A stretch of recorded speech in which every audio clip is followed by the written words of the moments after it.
चलो भाई, हाथ ऊंचे, सामे, ऊंचे, सामे, नीचे।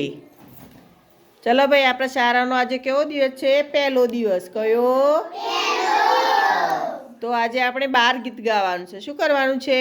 હા, તો ચલો આવું 12 ગીત આપણે કરવાનું છે વિનય સાથે. ચલો ભાઈ, ફળ.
સરસ, તાલી પાડો બધા.